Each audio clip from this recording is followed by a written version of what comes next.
একদিকে সেই 2019 সালের নাগরিকত্বের স্বপ্ন, অন্যদিকে ভোটার তালিকার বিশেষ নিবিড় পুনর্নির্বাচনা বা এসআইআর, সেই এসআইআর এর খাঁড়া।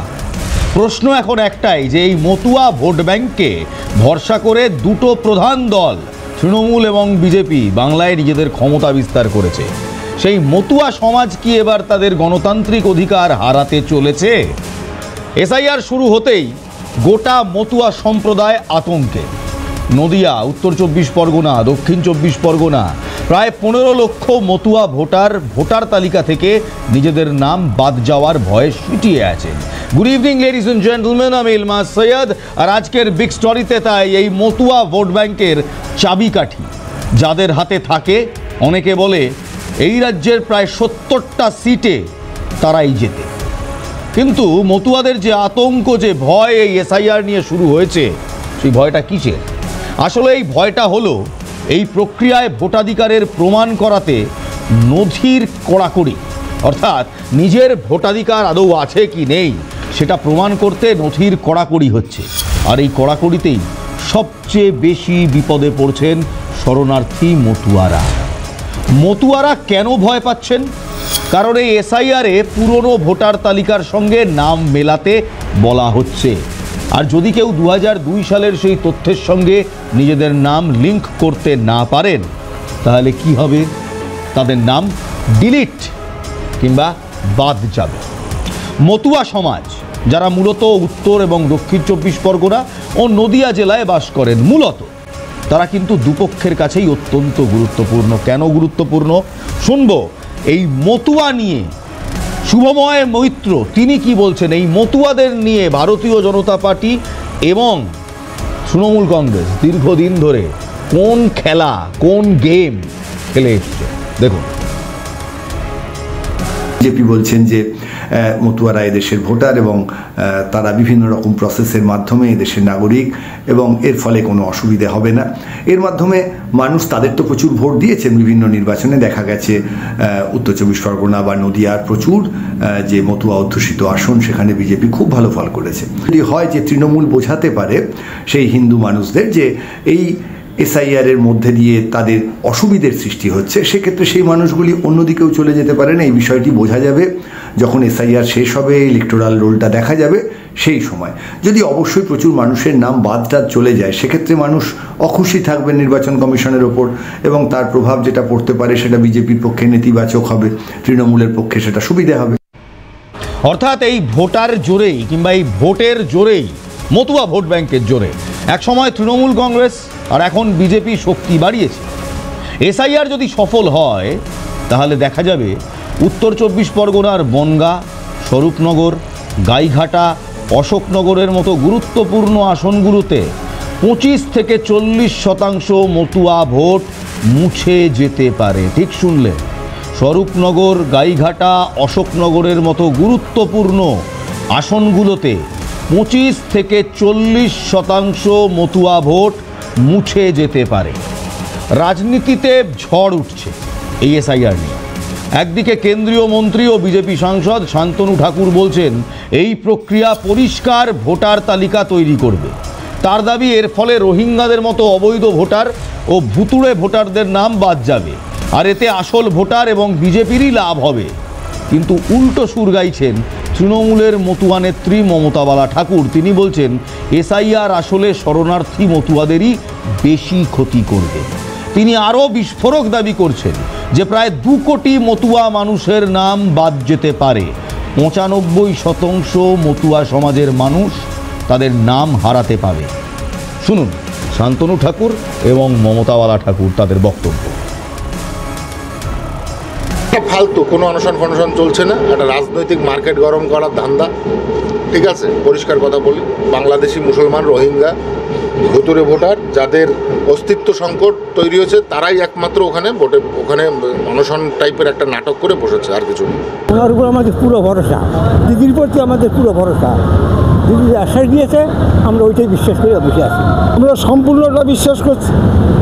আমরা বাংলা ওপার দেশের থেকে এসেছি, মানে নিপীড়িত হয়ে মেয়ে ছেলেদেরও সম্মান গেছে, আমাদের মারধর করে এই দেশে আমরা চলে এসেছি। আমরা এদেশের থেকে যদি আমাদের সরকার তাড়িয়ে দেয় আমরা যাব কোথায়? আমরা যাব কোথায়? আমরা তো সেইখানেই আছি। আমরা 100% বিশ্বাস আছি।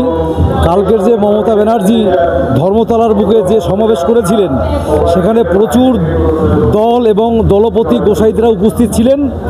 সেই মঞ্চে হ্যাঁ, ভার্চুয়াল উদ্বোধন আমি করে দিলাম। তো আজকে ওখানে ওরা আমাদের গোসাই পাগল এবং অল ইন্ডিয়া মতো মহাসংঘের সেক্রেটারি এবং ওখানে প্রেসিডেন্ট, ওরা আমাদের ওখানে তারা আজকে বসেছে। আমরা এসআইয়ের বিরুদ্ধে যে কোটি কোটি লোকের যে নাগরিকত্ব নিয়ে বিভিন্ন বিধান মানে বুথে পর্যন্ত আমাদের লিস্ট নেই। কোথাও 1200-1400 ভোট, সেখানে দেখা যাচ্ছে যে 100-150, কোথাও 200, 250, 300 এরকম, কোথাও কোনো বুথে তো নামই নাই।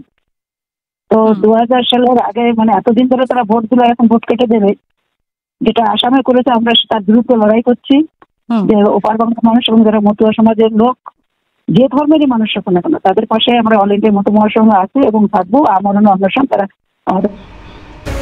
মমতা বালা ঠাকুর বলছেন 2 কোটি মানুষের নাম বাদ যেতে পারে, যার মধ্যে 95%ই মতুয়া সমাজের মানুষ। মমতা বালা ঠাকুর মতুয়াদের স্বার্থে অনশনও শুরু করেছেন। শান্তনু ঠাকুর প্রতিশ্রুতি দিচ্ছেন একজনও মতুয়ার নাম বাদ যাবে না, কিন্তু তিনি যে অবৈধ ভোটারদের তাড়াতে চাইছেন তার আঁচ কি তার নিজের ভোট ব্যাংকেই লাগবে না, এই প্রশ্ন উঠছে। তৃণমূলের দাবি কিন্তু তাই। মতুয়াদের নাম বাদ গেলে আখেরে লাভ হবে তৃণমূলেরই। রাজনৈতিক বিশ্লেষক শুভময় মৈত্র কি বলছেন, মতুয়া নিয়ে কি টেনশন চলছে, শুনুন। রাজনৈতিক দল পরিষ্কারভাবেই বলেছেন যে এটা নাগরিকত্বের সঙ্গে যুক্ত নয়, কিন্তু অন্যদিকে যে রাজনৈতিক ভাষ্য, সেই ভাষ্যও উঠে আসছে, যেখানে অবশ্যই আমাদের কেন্দ্রে যে বিজেপি সরকার আছেন তাদের যে বক্তব্য অনুপ্রবেশকারী এবং শরণার্থী নিয়ে যে পার্থক্য, সেই পার্থক্যের জায়গায় মোটের ওপর একটা রাজনৈতিক আলোচনা চলছে। এবার সমস্ত রাজনৈতিক দলই কিন্তু খুব পরিষ্কার বলেছেন যে মতুয়ারা যারা আছেন পশ্চিমবঙ্গে তারা এই দেশেরই নাগরিক। এখন এই প্রসেসটার ফলে একটি আশঙ্কার সৃষ্টি হয়েছে এবং এই আশঙ্কার জায়গা থেকেই কিন্তু বিজেপির মতুয়া ব্লকে কিংবা মতুয়া গড়ে ফাটল দেখা গিয়েছে। শান্তনু ঠাকুর ও সুব্রত ঠাকুরের মধ্যে মতুয়া মহাসংঘেও বিভাজন তৈরি হয়েছে। এই এসআইআরের কারণে মতুয়াদের মধ্যে চরম আতঙ্ক। তাদের শরণার্থী পটভূমি থাকার কারণে নথির অভাব বরাবরই বড় চ্যালেঞ্জ। তৃণমূল এই বিষয়টিকে হাতিয়ার করেছে। তারা অভিযোগ করছে জেনুইন ভোটারদের নাম বাদ দেওয়া হতে পারে। যদি 15 লক্ষ ভোটার বাদ যাওয়ার ঝুঁকি থাকে, তবে এর মধ্যে প্রায় 10 লক্ষ ভোটার বিজেপির সমর্থক, যারা গত বিধানসভা নির্বাচনে বিজেপির জয়ের পথ সহজ করেছিল। তাই এখন অনেক মতুয়া সম্প্রদায়ের মানুষ তারা কিন্তু আস্তে আস্তে মমতা বন্দ্যোপাধ্যায়ের দিকেই ঝুঁকছেন। একটু আগে আপনাকে দেখাচ্ছিলাম কয়েকজন মতুয়া সম্প্রদায়ের মানুষ তারা কি বলছেন।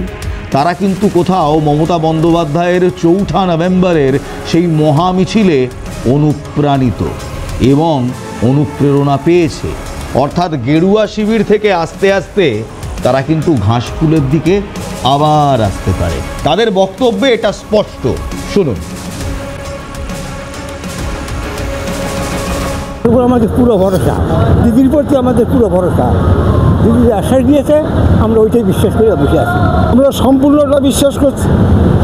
আমরা বাংলা ওপার দেশের থেকে এসেছি, মানে নিপীড়িত হয়ে মেয়ে ছেলেদেরও সম্মান গেছে, আমাদের মারধর করে এই দেশে আমরা চলে এসেছি।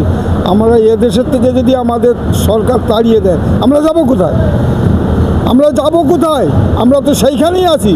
আমরা 100% বিশ্বাস আছি। কালকের যে মমতা ব্যানার্জি ধর্মতলার বুকে যে সমাবেশ করেছিলেন, সেখানে প্রচুর দল এবং দলপতি গোসাইদরা উপস্থিত ছিলেন। সেই মঞ্চে মমতা ব্যানার্জি একটা বার্তা দিয়েছেন যে আমি যতদিন আছি একটা মতুয়া, সে নমশূদ্র হোক, সে তফসিলি হোক, সে আদিবাসী হোক, কারো ভোটার নাম বাদ যাবে না। একদম 100% আমরা বিশ্বাস করছি। বিজেপির সমর্থক যেসব মতুয়া সম্প্রদায়ের মানুষ ছিলেন, যারা গত বিধানসভা নির্বাচনে বিজেপির জয়ের পথ সহজ করেছিলেন, তারাও কিন্তু এবার আস্তে আস্তে বেঁকে বসছেন। এসআইআর নিয়ে এই আতঙ্ক শুধু মতুয়াদের মধ্যে নয়। এবার চলুন কোচবিহারে যাই। কোচবিহারে এক চাঞ্চল্যকর ঘটনা ঘটেছে। সাবেক ছিটমহলের বাসিন্দারা তাদের বাড়ি বাড়ি আসা বিএলওদের ফর্ম নিতে অস্বীকার করেছে। কেন? তারা এই সরকারি ফর্ম ফিরিয়ে দিচ্ছেন। এর পেছনে লুকিয়ে আছে আরও গভীর রাজনৈতিক সংকট। কোচবিহারের পেয়াতুর কুঠি ছিটমহল, ঠিক কী ঘটেছে সেখানে? দীর্ঘ আন্দোলনের পর 2015 সালে ছিটমহল বিনিময় হয় ভারত এবং বাংলাদেশ এই দুই সরকারের মধ্যে। ভারতের স্বরাষ্ট্র মন্ত্রকের বিজ্ঞপ্তি 2015 সালের 1 আগস্ট বলে দেয়, 1 আগস্ট 2015 সালের পর থেকে সমস্ত ছিটমহলের বাসিন্দা ভারতের নাগরিক। একেবারে বিজ্ঞপ্তি দিয়ে জানানো হয়। কিন্তু এখন এসআইআরের যে ফর্ম দেওয়া হচ্ছে তাতে চাওয়া হচ্ছে 2002 সালের তথ্য। তাই ছিটমহলের বাসিন্দারা বলছেন 2002 সালে তো তারা বাংলাদেশের নাগরিক ছিলেন, কারণ বাংলাদেশের ছিট ছিল। সেই ছিট হস্তান্তর হয়েছে 2015 সালে। তাহলে 2002 সালের তথ্য তারা কোথা থেকে পাবেন? আর সেই তথ্য তারা কোথা থেকে দেবেন বিএলওদের? একজন বাসিন্দা তো বলেই দিলেন, আমি কেমন করে 2002 সালের তথ্য দেব। তাই তারা হয় সাদা ফর্ম জমা দিতে বাধ্য হচ্ছেন, নয়তো ফর্মই নিচ্ছেন না। তাদের স্পষ্ট দাবি, নির্বাচন কমিশন ঘোষণা করুক, 2015 সালের নথি দেখালেই তাদের নাম তালিকায় উঠবে, না হলে তারা জেলা শাসকের অফিস পর্যন্ত ঘেরাও করবেন। সত্যি তো, 2002 সালে যে ছিটমহল ভারতবর্ষে থেকেও বাংলাদেশের জমি ছিল, সেটা তো হস্তান্তরই হলো 2015 সালে।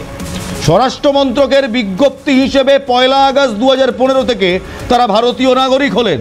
তাহলে আজ এসআইআরের জন্য কোচবিহারের ছিটমহলের সেই মানুষগুলো 2002 সালের নথিটা পাবেন কোথায়? শুনুন। কোথায় পাবো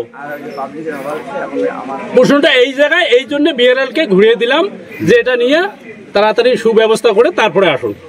তারা কিছু বলে কি ঢুকতে দিবেন না? না, কেন ঢুকতে দেব না? আসুন, আমরা দেব না, ঢুকবে কেন ঢুকবে না? ঢুকবে, কিন্তু আমরা বুঝিয়ে তাদেরকে দেখে সই করব না। হ্যাঁ, আমরা ওই সাদা কাগজে সই করব না। কাগজটায় কি লেখা আছে? আমাদের প্রুফ লাগবে, আমাদের ভোটার ফটো লাগবে, আধার কার্ড লাগবে। আমাদের যে একটা ফ্যামিলির মধ্যে 2 জন থাক, 5 জন থাক, 10 জন থাক, তার কাগজটা আমাদের কাছে আছে। এই 3টে কাগজ আমাদের কাছে আছে, আর জমির কাগজ আছে, আর আদার্স কিছু নাই আমাদের। আমার জমি তো মেন দলিল তো হয়। এবার চলুন উত্তর 24 পরগনার অশোকনগরের একটা তথ্য দেখাই। উত্তর 24 পরগনার অশোকনগর, যেখানে মতুয়া অধ্যুষিত অঞ্চল বলে পরিচিত কিছু বুথ রয়েছে, সেখানে 159 নম্বর গুমা বুথ। এই বুথে মোট 842 জন ভোটার ছিলেন। সেই বুথের পুরো ভোটার তালিকাটাই 2002 সালের এসআইআর রুল থেকে উধাও। অর্থাৎ একটা গোটা বুথ কার্যত শূন্য হয়ে গিয়েছে। এই সংখ্যাগুলোই প্রমাণ করে দিচ্ছে এসআইআর প্রক্রিয়া কতটা ভয়াবহ হতে পারে। বিশেষ করে বনগাঁ, গাইঘাটা, স্বরূপনগর, অশোকনগর এই সমস্ত এলাকায়, যেখানে 25 থেকে 40% মতুয়া ভোটারের নাম মুছে যাওয়ার ঝুঁকি রয়েছে। এই অশোকনগরের 159 নম্বর বুথের যারা বাসিন্দা মতুয়ারা, যেখানে কোনো নামই মিলছে না, বুথ একেবারে শূন্য, সেখানকার বাসিন্দারা কি বলছেন আসুন দেখব। শঙ্কর ঘোষ।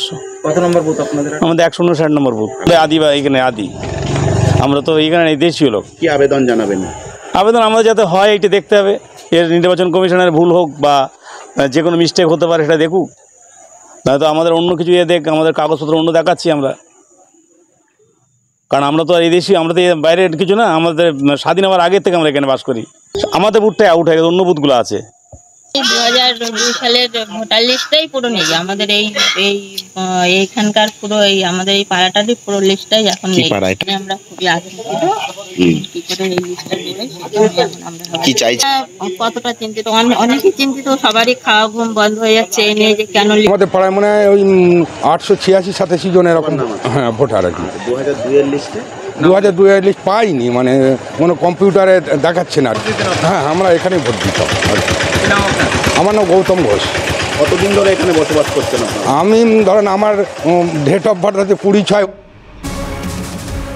যদি এই সমস্ত এলাকা, যেখানে 25 থেকে 40% মতুয়া ভোটার রয়েছে এবং যাদের নাম মুছে যাওয়ার ঝুঁকি থাকছে, যদি সাকুল্যে 15 লক্ষ ভোটারের মধ্যে 10 লক্ষ বিজেপির দিকে ঝুঁকে থাকা ভোটার হন, তবে 2026 সালের আগে বিরাট সুবিধা কিন্তু পাবে তৃণমূল কংগ্রেস। তৃণমূল নেতারা এই এসআইআরকে রাজনৈতিক প্রচারে ব্যবহারও করছেন। মতুয়াদের মনে ভয় ঢুকিয়ে দিচ্ছেন যে বিজেপি তাদের ভোটাধিকার কেড়ে নিতে চাইছে। এই নিয়ে আমরা কথা বলেছিলাম শুভময় মৈত্র রাজনৈতিক বিশ্লেষকের সঙ্গে। তিনি বলছেন 40 নয়, গোটা বাংলায় প্রায় 70টি এমন আসন রয়েছে যেখানে মতুয়া ভোট বড় ফ্যাক্টর। শুনুন। পশ্চিমবঙ্গে 60-70টি আসন আছে যেগুলিতে মোটামুটি মতুয়ারা নির্দিষ্ট করে দিতে পারেন কোন দল জিতবে।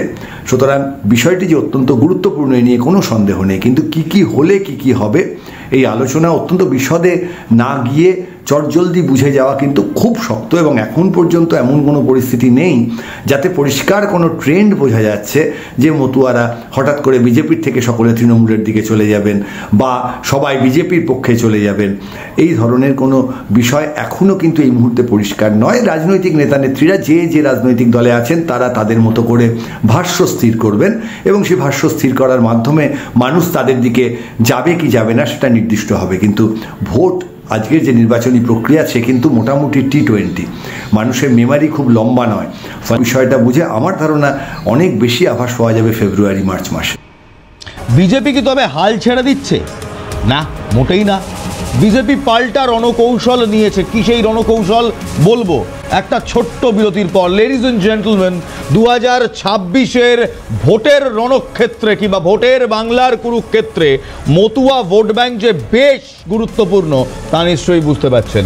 আর এই এসআইআর কি তাহলে ঘুরিয়ে ভারতীয় জনতা পার্টিকেই বিপাকে ফেললো, অন্তত মতুয়া ভোট ব্যাংক নিয়ে? মতুয়া ভোটার নিয়ে যখন এই প্রশ্ন উঠছে, মতুয়া ভোট ব্যাংক নিয়ে যখন বিজেপির নেতিবাচক ইঙ্গিতই দেখা যাচ্ছে, তখন বিজেপি কি হাল ছেড়ে দিয়েছে? একেবারেই না। বিজেপি পাল্টার অনুকৌশল সাজিয়েছে। তারা আউটরিচ ক্যাম্প করেছে, মতুয়াদের সাহায্য করতে নাগরিকত্বের নথি সুরক্ষিত করছে। সিএ এর নাগরিকত্বের আশ্বাসের পরেও এই ভোটার তালিকা থেকে নাম বাদ যাওয়ার আতঙ্ক কি কমবে?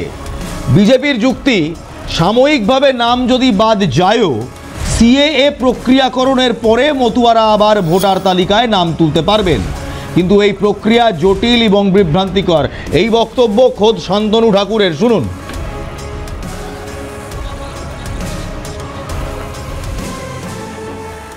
ফালতু কোনো অনশন চলছে না, একটা রাজনৈতিক মার্কেট গরম করার ধান্দা।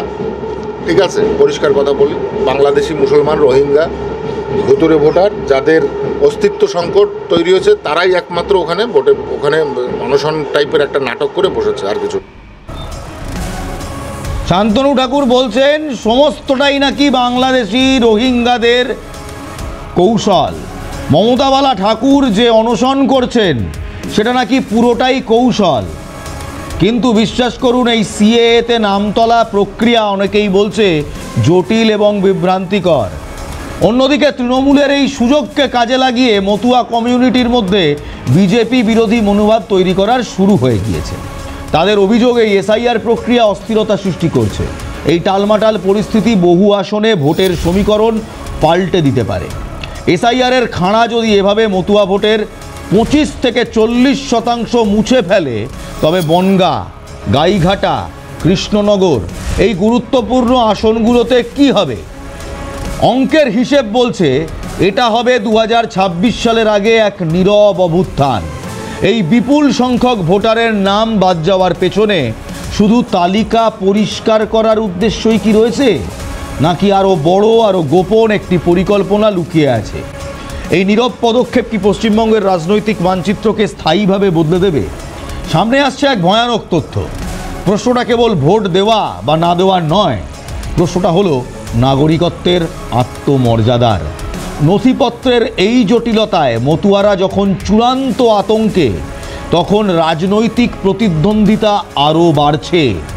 এই এসআইআরের ফলে যে উদ্বেগ তৈরি হচ্ছে তা নির্বাচনের ফলাফলকে অনেক বেশি অনিশ্চিত করে তুলবে। মতুয়াদের অনশন চলছে ঠাকুরনগরে, কিন্তু সেই অনশনকারীদের নিয়ে কেন্দ্রীয় মন্ত্রী শান্তনু ঠাকুর বিস্ফোরক মন্তব্য করে দিচ্ছেন। বলছেন যারা অনশন করছেন তারা মতুয়া নন, তারা বাংলাদেশ থেকে আসা রোহিঙ্গা মুসলিম। শুনুন।